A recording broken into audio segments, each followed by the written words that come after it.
Once upon a time in the bustling metropolis of Eldridge City, where skyscrapers pierced the clouds like ambitious dreams, lived the Harrington family. They were the epitome of old money, descendants of industrial titans who had built an empire in manufacturing and real estate. At the helm was Patriarch Reginald Harrington, a stern man in his late 60s whose word was law in both boardrooms and family dinners.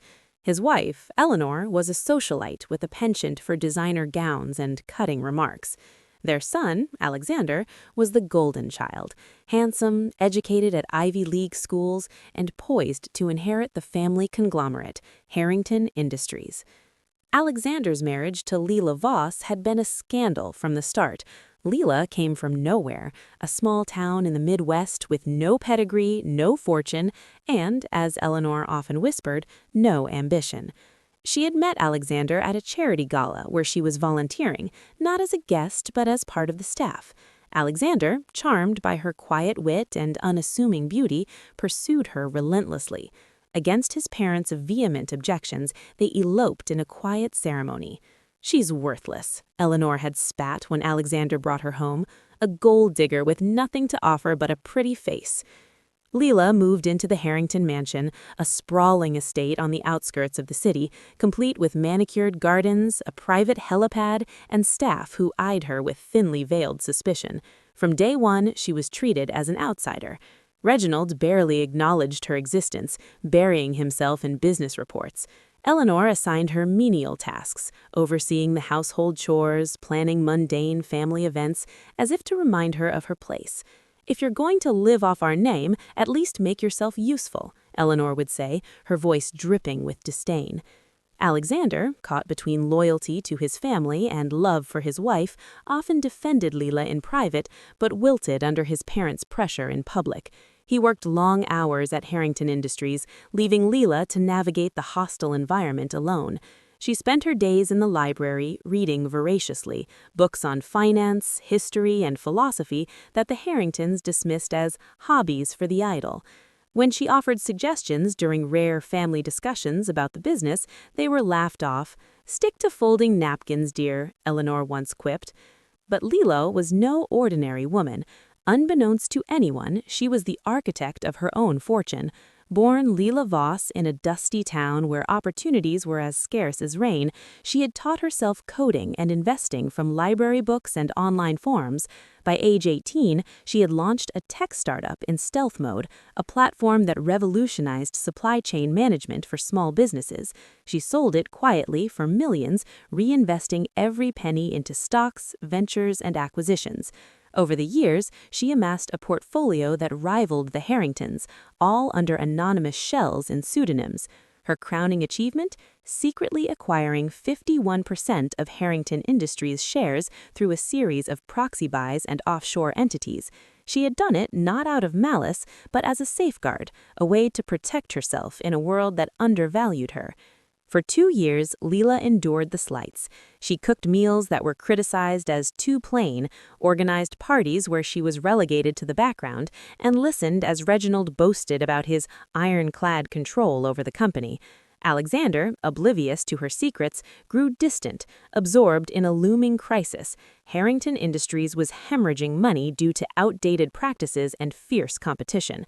A hostile takeover loomed from rival firm Vanguard Corp., led by the ruthless Victor Kane.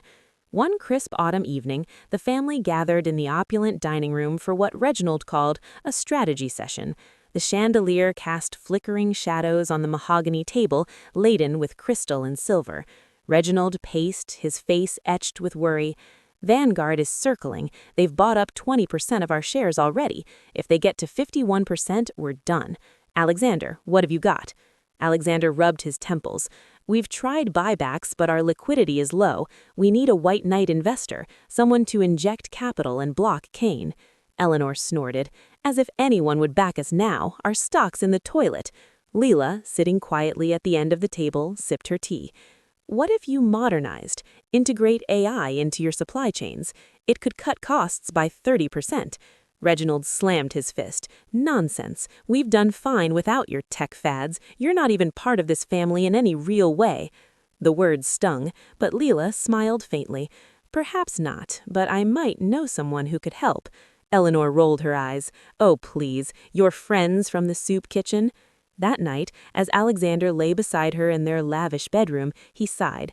I'm sorry about them. They're just stressed. Leela turned to him, her eyes steady. It's time you knew the truth, Alex, about me. The next morning, the boardroom at Harrington Industries buzzed with tension. Reginald had called an emergency meeting. Shareholders dialed in virtually, their faces grim on the screens. Victor Kane himself attended via video, smirking like a shark sensing blood. Gentlemen and ladies, Reginald began, nodding curtly at the two female board members, we face a pivotal moment. Vanguard proposes a merger, but I assure you, Harrington Industries will not. The door swung open. Leela entered, dressed in a sharp-tailored suit, her hair pulled back in a professional bun. Whispers rippled through the room. What's she doing here? Someone muttered. Reginald's face reddened. Leela, this is not the place for... She held up a hand, her voice calm and authoritative. Actually, it is. As the majority shareholder, I have every right to be here. Silence fell like a guillotine. Alexander stared, mouth agape. Eleanor, who had insisted on attending, choked on her coffee. Victor Kane leaned forward on screen. Majority? That's impossible. We've tracked every share. Leela slid a folder across the table. Not every share. Through Voss Holdings, an entity I've controlled for years, I've acquired 51% over the past decade. Anonymously, of course. The room erupted. Reginald flipped through the documents, his hands shaking. This is forgery. You, a nobody? Leela met his gaze. A nobody who outsmarted you. I started with nothing, Reginald. While you inherited your empire, I built mine from code and cunning. Your company's vulnerabilities? I exploited them quietly, buying low when you dismissed market shifts. Alexander stood up, his voice hoarse. Leela, why didn't you tell me? She turned to him, softening slightly. I wanted you to love me for me, not my money, and I needed to see if this family could accept me without it. Eleanor spluttered. You deceitful witch, you've been playing us all along. No, Leela replied evenly, you've been playing yourselves, treating me like dirt, assuming I was worthless, but now the tables turn. Victor Kane chuckled. Well, this is entertaining, but if you're majority, what now? Sell to me? Leela smiled. Hardly. I'm injecting capital, my capital, to modernize. AI integration, sustainable practices, Harrington Industries will thrive under new leadership. Reginald blustered. You can't just... I can, and I will. Effective immediately, I'm assuming the role of CEO. The board murmured in shock. One member, an old ally of Reginald's, protested. We need a vote. Leela nodded to her assistant, who had entered discreetly, and projected a share breakdown. The numbers were irrefutable. Votes were cast. With her majority, she won easily. As the meeting adjourned, chaos ensued. Reporters swarmed outside, tipped off anonymously. Headlines blared, "Secret shareholder shocks Harrington Empire." Alexander pulled Leela aside in a quiet corridor. I don't know what to say. I'm proud but hurt. She touched his arm. I love you, Alex. This isn't about revenge. It's about proving worth isn't born, it's earned. Back at the mansion, Eleanor packed her bags dramatically. I won't live under her roof. Reginald sat in his study, defeated. But Leela wasn't done. She called a family meeting that evening. I'm not evicting you, but things change. Respect is mandatory. And Eleanor, perhaps volunteer at that charity gala. See the world beyond your bubble. Over the following months, Harrington Industries transformed. Leela's strategies, drawn from her tech background, boosted profits by 40%. Stock soared. Employees praised the inclusive culture she fostered. Alexander, now her COO, rediscovered his passion, working side by side with his wife. Eleanor, grudgingly, adapted. A humbling experience at the gala opened her eyes.